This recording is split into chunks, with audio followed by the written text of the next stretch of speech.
Knull is coming. Again? Again? What? Yeah. Welcome back, Gainers, to another incredible, exciting, fantastic episode of ComicGains! And if you're new to the show, I'm Adam. I'm Zach, and this is Princess Royal Highness, looking very low today, just like usual, doing the Princess Wave. You do too, bow and respect, and of course, there's a Coco dog. Oh, I heard Coco. Yeah, she was. I heard a little grumble. All right, guys. Today is Monday, and we got a fabulous, awesome show for you. Mm-hmm. We just got some major news announcement from Venom: The Last Dance. Last Dance? Is that what they're calling the movie? Yeah, I guess so. The Last Dance. That Knull is going to be in the movie. And whether you're excited about that or not, which you might be, we'll get into that a little later. We were like, we should probably talk about Knull. Talk about some good comics that go with Knull. Maybe explain his backstory. Because, like us in the comic community, we all think like everybody knows Knull. And I remember being at work just a few days ago and I was like, guys, Knull's going to be in the Venom movie. And everybody looked at me like, who the hell is Knull? And I'm like, oh, yeah, you guys don't know who that is. So I thought we'd make a video on it and explain Knull a little bit better. So who the hell is Knull? Who the hell is Knull? Exactly. Right? Perfect but before we get into any of that, let's cool down a little bit. Take a drink. Yeah. Refresh yourself. Yeah, it's a green tea with honey and ginseng. It has a cool little turtle on there. I like that little. Oh, I like that turtle. I don't know if that helps with the taste, but it looks cool. This tastes exactly like a turtle. Yep, I eat a lot of turtles. I cannot imagine eating a turtle. Smells like green tea. Zach would eat a turtle, though. Would you? Oh, yeah. Galapagos. That's not bad. There's a Galapagos turtles. Is there? I'm pretty sure. I think they're supposed to be really big. Okay. And really delicious? Really. How was the tea? It was okay.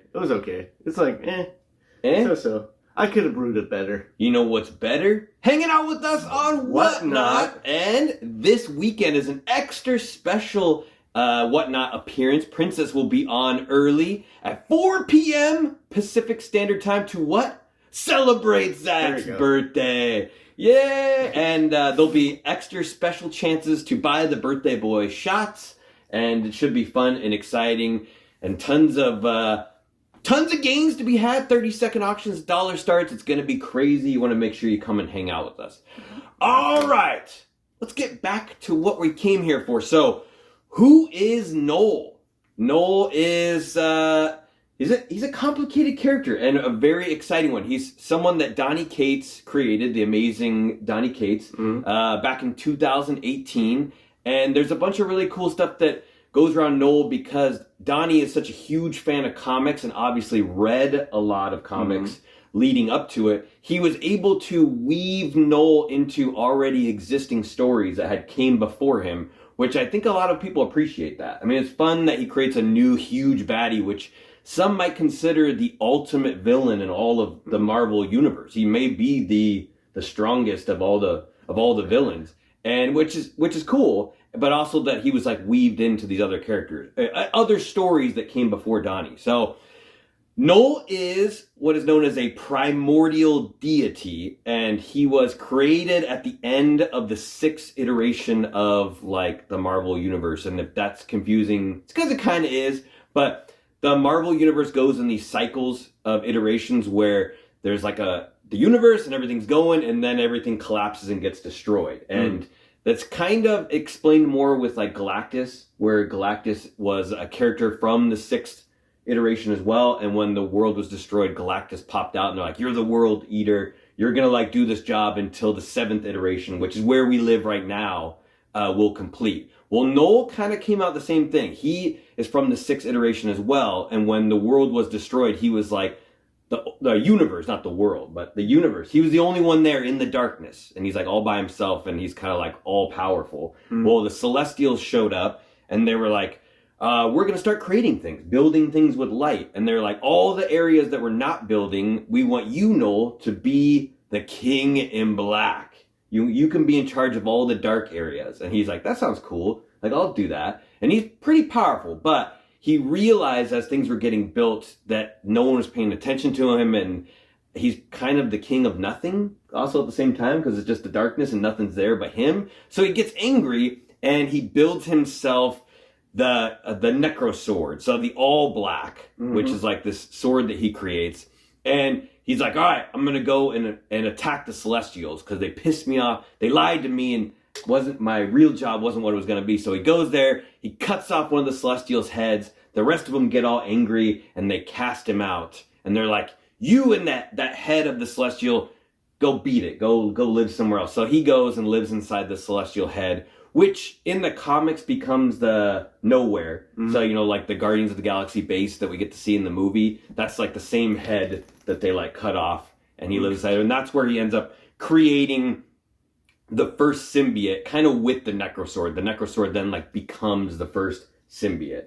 Okay. And inside this place is where he kind of comes up with making more symbiotes. And he realizes that if he attaches a symbiote to a lesser being, then he can control that symbiote through like his hive mind. So like kind of like the Borg. Remember that? You start like for all you Star Trek fans out there, you like assimilate other things by attaching like the symbiote to them, and then he like could control all these symbiotes that are controlling all these other things. And some fun stuff goes along there. Like there's a point where like Silver Surfer goes back in time and fights him and kicks his butt. For some reason, Knull always shows up, he's supposed to be super powerful. He always kind of gets beat up by other people. But Silver Surfer goes back in time, kicks his butt, gets that whole Silver Surfer black thing. Check out that story. We won't go too deep into any of that. But as time goes on, Knull's kind of like creating like these other symbiotes. And he sends those symbiotes out to like investigate other parts of the universe. And like as they get to a place, he uses that thing to kind of like take over the planet. And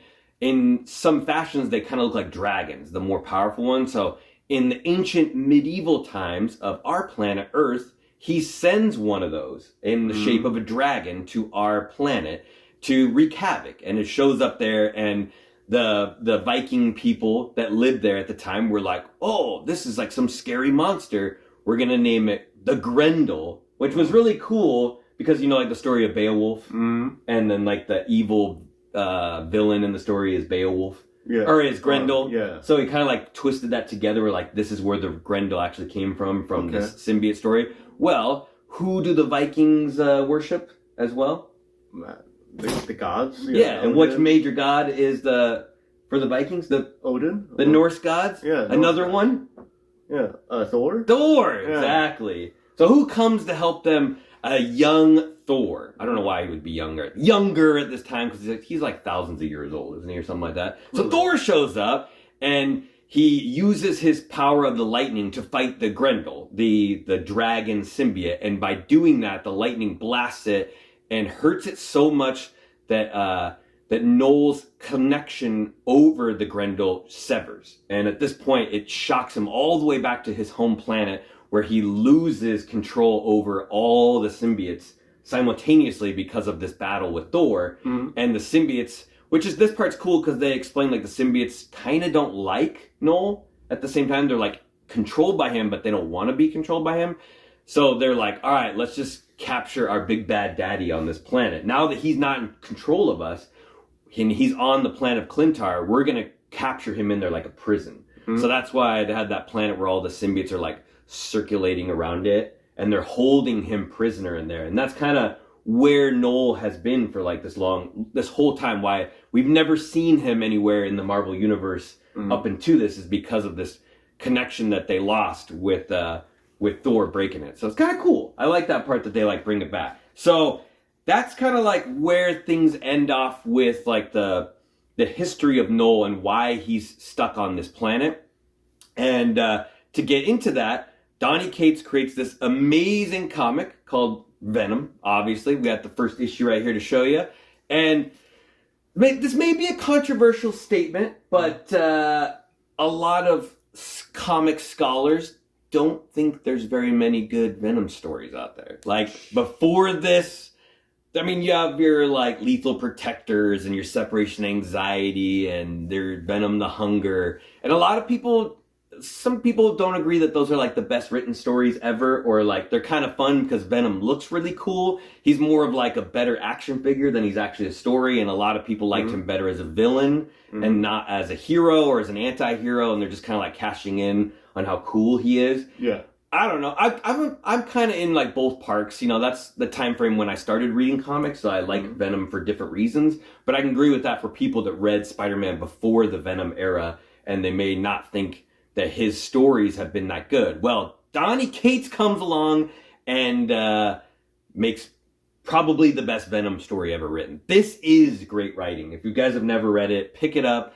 I can't remember how many issues, like 29 issues, 30 issues, I think, 30 issues. Read the whole thing. It's ridiculously good. It's really, really good writing. But we'll get into just the first part of it because that's kind of what leads us into Knull coming back. So the Grendel that was defeated by Thor has apparently been alive but in stasis, kind of like Area 51. You know, like when like a UFO crashes down to Earth and the government has it secretly. So who is the secret government of the Marvel Universe?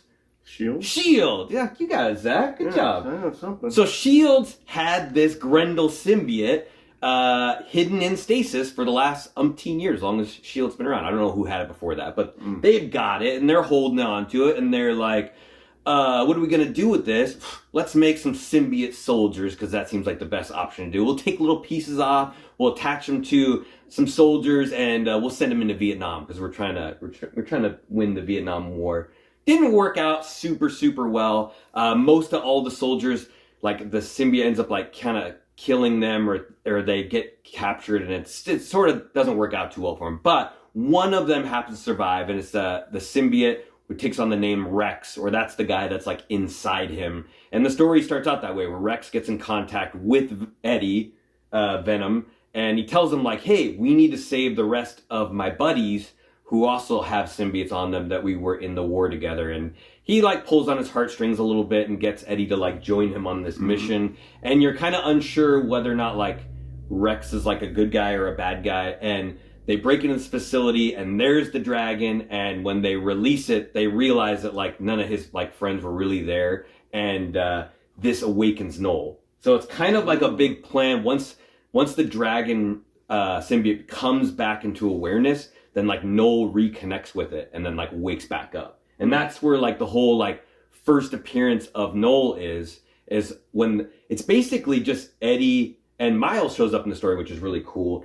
They fight the dragon together, and Miles has that like venom shock thing, so it's a cool way to like hurt the symbiotes because they're, you know, shock and sound that hurts them with fire. So they fight it together, but in the story, Knull shows up sort of like in a holographic projection and shows himself to Eddie, and he tells him like basically like about him and his history. We'll get into that a little bit more when we get into the books, but they're able to tag team and defeat Knull together. And it's kind of weird. Rex actually combines with Eddie, so he gets to put on both symbiotes at the same time. I think Rex kind of ends up turning good. The twist of the story is you actually find out that there's just a dead guy inside him. Like the guy was actually dead the whole time, and it was just the symbiote turned good. And they play on that later, where you get to find out that like sometimes symbiotes are walking around with dead people inside them, and that's kind of like their host, you know. That happens to a couple other people. It's kind of crazy, but so as they defeat the Grendel together, Knull lets him know like, hey, I'm going to be coming for you guys eventually. So he's not really there, but he's there, if that makes sense. Yeah. And that's when he touches Venom, and he gets those extra special powers, which we'll talk about that when he like opens up the Codex, which is like inside a symbiote, and you get new powers by doing that. And this is where they introduce the whole concept of the Codex, which is really important. It's sort of like the stamp that the symbiote leaves on you. So if like the Venom suit went on to like the princess and then left, she would have a Codex stamp left over like on her body, like a small piece of the symbiote would like still be there. And by doing this, if they collect enough of these codexes that have been on people that have had any symbiote, it doesn't have to be like specifically Venom or anything like that, they can collect those and it'll help them awaken it. And why this is important is after they defeat the Grendel, this company comes in and like takes it, which turns out to be the Maker, which is really cool that Donny Cates put the Maker in there. He's collecting the Grendel's Codex because he knows about it, and he's like, okay, I'm going to use this. He actually wants to use it to travel back to other dimensions, which is kind of cool. He's trying to figure out how to take a symbiote from this dimension to another dimension, which probably leads into the whole like Ultimate Universe later on. But while he's doing that, there's a strange cult that's trying to resurrect Carnage. And what they do is they take that Grendel's Codex, and at this point in the story, Carnage has been dead. The Sentry ripped him in half in that story, and he's actually dead. They have his body, and they put the Grendel Codex / symbiote on Cletus Cassidy's dead body, and it brings it back to life. So if you're ever wondering why Carnage got ripped in half by the Sentry and is now back to life, that's how they did it. And it leads into this awesome freaking comic that everyone else needs to read, Absolute Carnage, which we have the book for that one as well.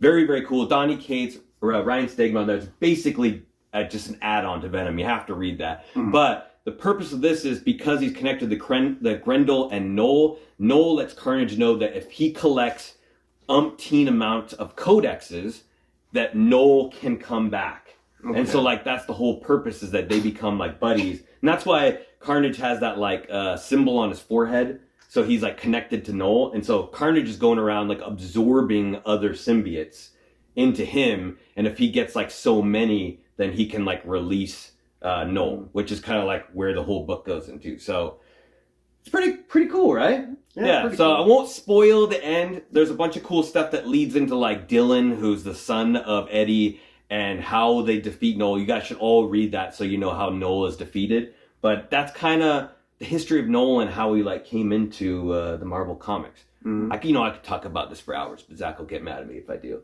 He's like, but more importantly, we're here today because Knull is coming again. And what comics should you go after? A lot of them. There's some good ones out there. There's a lot. And there's a bunch of comics you can go after for the movie, which we're not going to touch on all those because it just gets too crazy. But if you're interested in Knull and another character who is closely connected to him, and if you missed out on the boat of selling those books or doing stuff with them the last time this guy appeared, this may be your last shot, depending on how good this movie is. So we've got, we'll kick this off with book number 1, Thor, God of Thunder, issue number 2. Remember this, how expensive this one was, guys? Much more affordable these days. 2013 this came out. Asad Ribic, Jason Aaron, and this is the first appearance of Gore the God Butcher and the Necro Sword, the first symbiote. So, like I said, it's really cool. This story actually came out in 2013. Knull is not created until 2018. So 5 years later, they're able to say that the Necro Sword is connected to Knull and connects all this story together. So it's a cool thing. Thor, Love and Thunder came out a while back. I think it's Zach's least favorite of all the Marvel movies, I would say. I don't care for it that much. I don't hate it maybe as much as Zach does. Princess is maybe indifferent about it. I don't know. You get to see Chris Hemsworth like kind of naked in it, so it is what it is. I did read some interviews on this movie, and I won't get too deep into it, but Chris Hemsworth has openly said he is the one to blame for this movie being bad.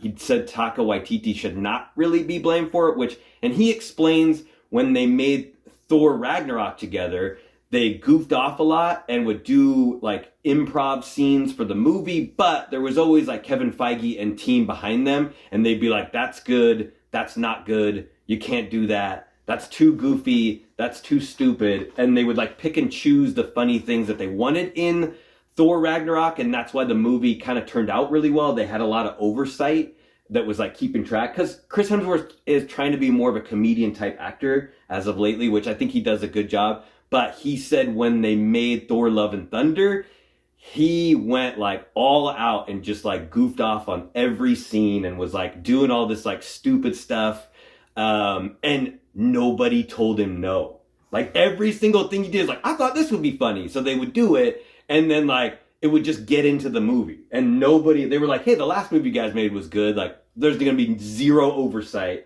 on this movie at all. And that's kind of why people say it was, like, too stupid. I mean, the name of the movie's kind of stupid in general. Like, Thor, Love, and Thunder. Like, it's, I don't know. They should just call it Thor, God of Thunder and just left out the Love and Thunder part. But, you know, it is what it is. Christian Bale did an awesome job as Gore the God Butcher. I think he redeems the movie a little bit. And They do touch on Knull slightly. You get to see when the Necrosword pops out of the ground and Gore gets it. Mm-hmm. The Necrosword, there's a guy in what looks like a black symbiote laying on the ground, which is probably Knull, I'm guessing. I mean, in the comics, that's how it's supposed to take place. But at this time, anything related to Venom and Spider-Man is owned by Sony, and so Marvel can't really touch on that without like paying dividends mm-hmm. to them if they use it. So it's a loose connection, but it's cool. I'll give you a nice bolo report on this one because I like to do that. There is a newsstand copy of this book from 2013. Would be what, Zach? Super scarce? Yeah, super scarce. Super scarce. Like less than 2% of the run. And there's a second print blue bottom one, which I have very much wanted to find, considering this book has been a lot more affordable. And there's a 1 in 25 David Acuna cover, which is kind of cool, but it is worth a lot of money. So keep an eye out for those 3 versions, which are more expensive than this one. But, you know, this is ComicGains, so Zach is here to tell you about the gains. Yeah, I'm going to do this a little differently. So this is a very affordable book right now. You can pick a 9.8 up for $68. Oh, it hurts right? I remember when I would have bought this like raw for $150 and felt good about it. Yeah. And the crazy thing is, this was like at one point in a year period, it was $250. So it made a massive drop. And it's very interesting because this is, the movie kind of screwed the pooch on it, but this is a very, very important key in Marvel history, specifically for Knull and, of course, God Butcher. I wouldn't be surprised if they brought those characters back in the comics or keep them. Well, yeah, I feel like Knull's coming back. Yeah, in the comics too. I feel like he's actually like the end of this Venom war. He may come back. Yeah, yeah. There's a lot graded. There's over 3,000 graded, and total graded. 1,500 of them are 9.8s. Oof. But if you're going to go after this book for the games it's possibly going to have for the movie and in the later parts of the future, hopefully that makes sense. Yeah, there's only 74 signature series. Ooh. So if you want to get a signed copy of this, pay a little bit extra, I think you would see a lot better return on this. But I think this is a really good no key to pick up. Loose key, but key nonetheless. Yeah. It's really cool how they like weave that back into it. So fantastic book. And one of Jace, this is the start of Thor becoming a better character as of late. Like before 2013, he wasn't everyone's favorite character, you know, like just kind of like went along the wayside. But when this came out, everyone's like, hey, Thor's actually pretty cool. And Jason Aaron did a great job writing him, and a bunch of other cool stories branch out after this. You know? So, well, if we're going to talk about Thor God of Thunder issue number 2, we gotta talk about Thor God of Thunder issue number 6, because this one's even, I don't want to say cooler, but almost a little bit cooler. 2013 as well, also Asad Ribic and Jason Aaron. This is the origin of Gore the God Butcher, and this one's even, it's not worth nearly as much as the 2, but has a cool part because it becomes the first cameo of Knull. Like, how is that possible? Like, the character was not even created until 2018, but his cameo is in 2013. So it's cool how they do that. They're like, he was there. You could see like this portion of him that becomes his cameo, which is really fun. And it's not the first time Marvel's done this. So as you, another major character that had a cameo, a lot, like 30 years, I may be off on my math there. Jessica Jones has a cameo appearance in the Silver Age comic of Amazing Spider-Man issue number 4, which was later retconned that she is the girl standing in the crowd while Spider-Man fights Sandman, and they retconned that that's her cameo appearance. So that's kind of cool. That's an official thing. And even in the Marvel Cinematic Universe, they've done this. If you guys remember in the Iron Man movie, where Iron Man pops down and he's like blasting the bad guys, and then he sees the little child wearing the Iron Man mask and has like the blaster hands, they retconned that was actually Tom Holland's Peter Parker inside that mask. So that was actually his first movie Peter Parker was in. And then they show later on that he actually has that mask like on his mantle, that he saved it because of like his first meeting with Peter, and that's the reason why like he has connection to it. So super cool. I think that's really fun with this book, Thor God of Thunder issue 6. I may need to find a copy of that, but what are the gains? We need to know them gains. Actually, this one's popped up in price a little bit as of late. You pick a 9.8 up for $142. Whoa! So it is more than the two. Yeah, which was never the case. It has an awesome cover too. Yeah. But I really like number 2 quite a bit. But this is the book that's more related to Knull because it's the origin. No, cameo. Yep. Knull. There's 1,600 copies graded. 680 of them are 9.8s. That's quite a bit. But ratio-wise, there's 34 signature series. So again, get the signature series and you'll get more gains out of that. Maybe even by Christian Bale. Oh, that'd be cool. That'd be a hard one to get. That'd be really cool. Yeah. But not a bad book at all, especially the cover's pretty dope and, cameo. And Gore's on the cover of this one. He's not on the cover too. Yeah, exactly. He's a scary-looking dude. But what's better than the cameo? Oh, wait, we've got to talk about another book then. Never mind. The cameo. What's better than the cameo? Another cameo. Another cameo. No, we got one more book, and this one's a little bit out there, but I thought it works very well for connecting things that wasn't Donny Cates' story. This is how much of a master weaver he is. We have Guardians of the Galaxy, issue number 23, 2015. So we're still 3 years before Knull. And this is written by the mighty Brian Michael Bendis, drawn by Valerio Schiti. I always want to butcher his last name. Great artist as well. But this is the origin of the symbiote planet and coming up of the name Clintar, where they kind of came up, which Clintar is the species of the symbiotes, which also means cage in the symbiote language. Mm-hmm. So because the planet is actually a cage for Knull, which they didn't even say till later. I remember when they did that Planet of the Symbiote comic and it looked like a giant Venom head on this planet, sort of like Ego sort of thing. So really, really cool. This also leads into like the Nowhere base, where like they show like the origin of Nowhere, which the Guardians of the Galaxy use as their base. They also do like in the movie. However, James Gunn openly said that the movie Nowhere is not the same celestial head that Knull cut off. It comes from a different one. So there's a divergent there in the actual comic book history where it is the head that Knull cut off, but in the movie it's not. So if you're ever trying to put those two together, it's not the same thing for some reason. I know it's weird, but it's probably just because they didn't have the rights to it or didn't use it that way. But James Gunn came out and said that specifically. So it must mean something. Cool book though. Cool book. Any numbers on it? Oh yeah, we got some numbers here. Oh, we got the numbers. Yep, 9.8, $100. It's worth more than the first appearance of Gore the God Butcher. Don't remind me. Ridiculous. 9.8, great cover, great David Mack cover. Not David Mack cover. I thought it was. Not it's not? No, it looks like a David Mack cover. It's not. Oh my god. Yeah. Okay, I was way off. There's only 75 graded, and 42 of them are 9.8s, and only 2 are signature series. So this is a very interesting... Only 42 graded? Yeah, no, only 42 9.8. Oh, dang, okay. But there's 75 total graded, so it's kind of weird. I would say this is a very interesting, fun book. Will it ever be like a big key? Especially looks like a David Mack knockoff. I don't know. But it is kind of cool that it shows the origin of Clintar, and I think they have a mention of the dog, Cosmo, in there. So that's a very interesting book. I'd probably avoid this one, but that's just my opinion. I don't know. It's a great cover. It's fantastic.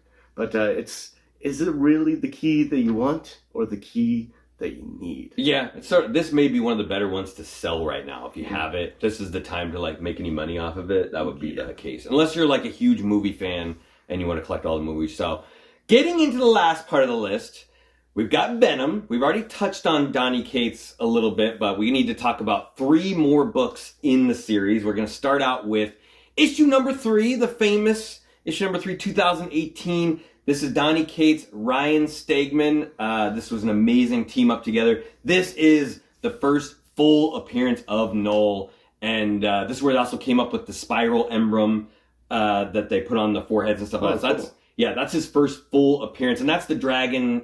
I think it's like a dragon. That's the dragon on the cover. And for a long time, I didn't realize it was Miles. So the Spider-Man on there is actually Miles falling. So I always thought it was like regular Peter, but Miles is actually the Spider-Man that's in the story. And it's cool to see him work together with Eddie. It's almost like they didn't really know each other until this point, and they kind of become friends a little bit. Like they actually save each other during the fight and do some cool stuff. So, like I said before, in this book in particular is very quick to show Knull, like right at the end, and it's a projection, and he kind of explains things to Eddie. He does that villain thing where he's like, this is my plan for the future, you know, everything you're not supposed to do as a villain, like let them know what you're going to do so that they have time to stop me. Yeah, there's no way you could stop me. But very cool book. It was expensive right off the bat. Luckily, this book has not dropped too much over the years. It has got a little bit of waves, but it's kind of held its value, at least like in the raw format. But be on the lookout. The Bolo report on this one I have for you. There's a 1 in 25 Jorge Molina, which is pretty awesome cover on this one. And the crazy one, there is a third print variant cover by Stegman, and they actually use an interior art page, which at this time, I don't think, this is kind of when it started. I don't know why they started doing this in 2018. They just took pages out of the inside and slapped them on the cover. This one, the number 3 actually looks really cool, and maybe that's why they did it a bunch more after it. And I thought most of them looked kind of stupid later on after this one. But that one's really important. Not very many people bought it either, so it's limited to only like 9,700 copies in circulation. And it's credited as the first cover appearance of Knull. There is there's some chatter on which one is the first one. We'll get into that a little more, but cool book nonetheless. Yeah, very cool. Well, you can pick up this book right now in a 9.8 edition for $258, last sold. It's ranged quite a bit. I think the lowest it's been on the year was 140, so we got a steal deal. But it's been, on average, selling for about $214 throughout the entire year. So it's actually got a nice little uptake. And I think it's gonna go up more and more from this point until the movie comes out. So whether you want to buy it or not right now, or sell it or not, it's all up to you. I don't know. I'm probably gonna be holding on to my copy. Oh yes, there's 7,483 total graded, 4,266 are 9.8. That's kind of low. Interesting enough, there's 1,387 signature series. There's a lot. So honestly, it doesn't really matter whether you want the universal and the signature series. It probably doesn't matter in this case. It's going to be worth very similar in price. I could be wrong. It's probably a lot from Donny Cates signing him, because I met him, and when he does sign, he does it for free. So at least the first book, if not a couple, and it's probably really easy to just walk up. He's a super nice guy, really nice guy, and just signs it for free. So you can get the third print for about $400 right now. It's definitely made a nice little jump up in price. So this might be the time to sell it. I don't know. I personally, most of the time, I don't like other printings other than the first print, but I have made exceptions before, and this is a pretty nice one. So I'm like, should I get it? Should I not? It looks cool too. It looks really cool. Him sitting in the chair, yeah. There's 2,574 total grade of that. 1,500 are 9.8s, and 497 are signature series. So again, probably doesn't matter that much. I mean, it's not big jump in between Universal and signature series. So if you want to get this book, get it. If you don't, or if you have it, sell it. This one, I don't really. I'm almost like, if I had it, I'd probably sell it and then buy just a bunch more cover A's. It's good cover, yeah. I like cover A's, kill it. It's like awesome. It's awesome. All right, we got issue number 4 to talk about as well. So same series, issue 4. This is the origin of Knull, and this is when he explains basically everything I talked about, where like his birth, where he came from, how he's connected to all these other characters and books. And in my opinion, it's almost kind of like a better book to have. Issue 4, it has a better story. It kind of, everything you want to know about Knull is in issue 4 and not in issue 3. So like everything that's good in there. So it's a really important book to have, especially if you're a collector and you enjoy the stories as well. That does have a third printing as well, which they did take another interior cover and put it on, which surprisingly enough has Knull on the cover of this one. So I don't know like where this falls in as like cover appearances, but this one's also limited. Nobody wanted this book because 5,600 copies of this were sold as well. So if you're collecting those like third print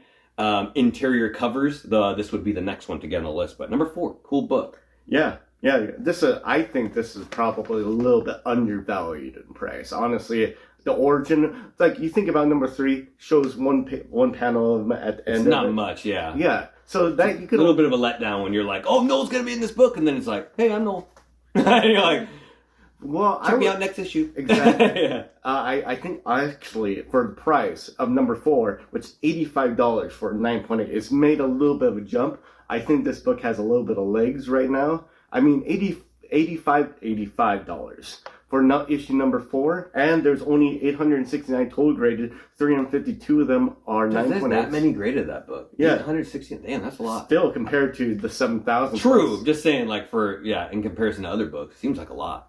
There's only 62 signature series, so I would get this book in the signature series of the person of your choice, and I think this one has some legs because this is actually probably the first full appearance of Knull. And, of course, Origin. Yeah. Probably. Yeah. I mean, one panel. Yeah. We've argued about stuff like the face is like just a face cameo. Other people say it's a full appearance. I don't know if there's any argument between 3 and 4 being first full or not, but I think he's in 3 enough, but just you don't get any story. Okay. He's in it. All right. You know what he's definitely in? Issue number 5. Yeah, he's in issue number 5, which we got to talk about because that one is very important as well for a couple of different reasons. This is the 3rd full appearance of Knull in comic books, and there's a couple of cool things. Like I touched on when Venom gets touched by Knull, and you kind of learn that like Knull can take control of any other symbiote, and Venom is not. He can be taken control of. So like when Venom runs into him, he's like, I own you now. And he gets the little like symbol on his head. And by doing that, it unlocks his Codex and he gains a new power. And the power is wings. So if you see that book where Venom has wings, that's what the power he gains. And he can like fly with these wings. And it looks really cool. And when he's being controlled by Knull, that's when Miles shows up and shocks the hell out of him and releases the control and they're able to like get away together. And I think they're actually like falling out of the sky together really, really far. And it seems like there's no building for Miles to like shoot onto or get onto. And Eddie swoops in with his wings and like grabs him and he's like, I got you, buddy. I got you. Don't worry. I got you. And this is also the end of the arc. So this is like when like Knull shows up in 3 and he gets defeated by 5. And then you get that inkling that like the King in Black is coming. Like get ready for like the end of the series when he shows up finally. And the end of the story leads directly into the next arc, which we won't get deep into, but Dylan Brock, the son of Eddie Brock, who is very, very important to the end of the Knull story. So definitely check all that. Read the whole thing, guys. You will be happy if you read through the Venom series well. And I wouldn't be able to end with this last book without another Bolo report.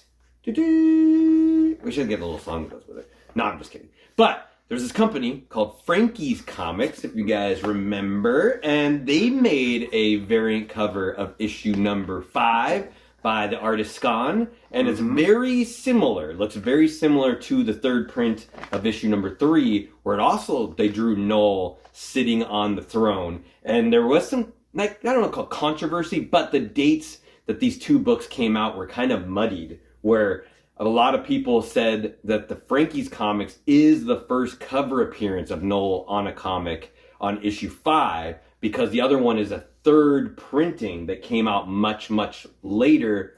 So they almost came out at the same time. So it's kind of hard to tell which one. There's only 3,000 copies of this Frankie's one that are out there, so that's very limited. But if I was to say, based on the market, the 3rd print variant cover is the true first, just based on the price, because this one's actually scarcer, but it's much cheaper now. It used to be a very expensive book, but now it's like I think it's even less than the number 3, and it used to be like more than the cover A of number 3. So I think so. Yeah. So Venom 4, 5. Excuse me. You get it for really cheap. Last sold $21 for 9.8. For 9.8? Which is ridiculous. I don't know. That's ridiculous. There's only 155 total graded, and of those, 109 of them are 9.8s. There's only 23 signature series. I mean, I don't know. People just don't like this book, but I think people are going to start going after it more and more now, especially with it explains a little bit more about Knull, and it's like, hey, this is all the Codex stuff. So well, it's the battle. It's basically the battle. It's the fight between Venom and Knull and Miles with the dragon. Yeah, is this story? I mean, it could be very very. They might do scene for scene in this movie, and it's going to be like, okay, we need to get this book. So, yeah. I mean, for $20-something, get a 9.8. Why wouldn't you do it? That's cheap as heck. I know when this came out, a lot of people who weren't reading the Venom story were very weirded out by the wings. And this is like the first issue where he has wings on the cover and everyone's like, what the heck is this? So if you didn't read it, I can understand why you would be like, this is silly. Why does he have wings? But if you read it, it's kind of cool. The wings are cool. I don't think he still has them anymore that I'm aware of. But let's get into it a little bit. We'll talk a little bit about the movie. Venom The Last Dance is what they're calling it, and that's why all this controversy or talk is coming up, because we know now Knull is going to be in the movie. They showed him in the last preview, the final trailer. The final trailer has Knull. It's not even known who's playing Knull yet in the movie, although Princess just whispered in our ear. There is speculation Norman Reedus from The Walking Dead could be playing Knull. I'm not sure how I feel about that. I'd rather see him as Ghost Rider than Knull, but yeah, I don't know. I could go either way. I don't know. Really I feel like you need someone more Ghost creepy. Rider. He has like that, like, I don't think he has like a creepy face. He has kind of like that, like hard and like Road Warrior kind of face. You need someone like creepy. Oh, Christian Bale. Yeah, let's do Christian Bale again. He could do it, but that would be funny. Everyone's kind of getting excited about this. I don't know if Knull can save this franchise. I enjoyed Venom 1 for what it was. I didn't think it was a good movie, but I enjoyed it. It was a decent flick. I'm like, okay, it's cool. This is in the Sony universe. All the other Sony movies suck except for Venom 1. And even then, it's because they can't use all the Spider-Man stuff, it throws it off a little bit where it seems like it's not the right story. That's the thing with it, because you don't have Spider-Man having the symbiote first, so something doesn't feel right. Although you can change it. It can be a different Venom story from a different universe, which is what they basically said. I think it's like the 618, which kind of is okay. It's cool. There's some fun stuff that happens in it. Number 2, Let There Be Carnage, that one sunk the ship for me. That was a garbage movie. I will say I did like the fighting scenes, but the dialogue, yeah. It was like rushed. Like Woody Harrelson, they wasted Woody Harrelson in that movie. Like they had one fight scene between Venom and Carnage, and then the movie's over. And then they killed the guy. I'm like, what? You bring Carnage in, then you kill him? He'll come back. I don't know. Always does. Yeah, I don't know. There's so much potential there. Wasted. So it's really, have not been excited for Venom 3 at all, and almost didn't care that it was coming out. Knull might make it cooler. I don't know how they're going to use it. Supposedly, we're going to see Toxin and Scream and some of the other ones. They're in this, which they are connected in the story. They have the Codex. So I don't know who's going to be collecting these Codexes in the movie to bring them back. I don't know. I mean, I don't know. That'd be cool if they brought Carnage back for that. I haven't seen him in any of the previews. So it's also the fact that I really wanted them to end Venom by bringing Spider-Man. Bring Tom Holland into it. They do own the rights to him. I don't know how that works, how they have to pay. Because technically, whenever they make a Spider-Man movie, it's a Sony movie, and Marvel gets some money out of it. I don't know how that works with the split, but I don't know. I was hoping they would do, the final one would be like a Spider-Man Venom / movie. And who knows, maybe this isn't The Last Dance. Although they named it the movie The Last Dance. Which is kind of, in my opinion, kind of a crappy name. I mean, I thought they were going to call it Venom the End. And I don't know. Everyone's pumped about that symbiote horse, and I don't like the way that thing looks. I could care less about symbiote horse. But we'll see. I mean, they made a movie called Marvel Avengers Endgame, and that wasn't the end. There's some movies after that. Although people might say that was the end of the Marvel universe, because there hasn't been as many good things after it. But it's baked right into the name. What do you think, Zach? I've been talking a bunch. You pumped for the movie or not? I mean, I'm kind of excited for it, but I also was excited for Morbius, and you know how that turned out. Oh, what a big pile of dung that you had to shovel out of your way to get through. Yeah, when everybody doesn't go see a movie and they're like, I'm not seeing it. I know it's bad. Zach is that guy who buys the ticket and goes and sees that movie. Yeah. He has faith. Sometimes you're A little right. bit of hope. Sometimes you're right.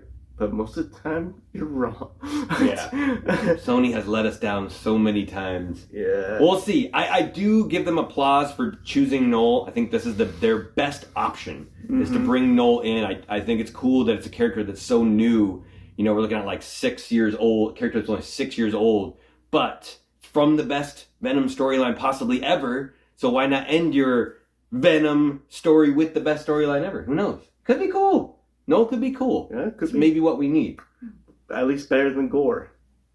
Yeah, you never know. But as usual, do us a huge favor right now. Hit the like button for the princess. She loves it. You guys are doing awesome with that like button, by the way.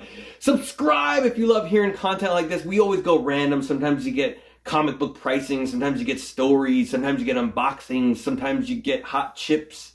You never know. Oh, yeah? Yeah. Delicious.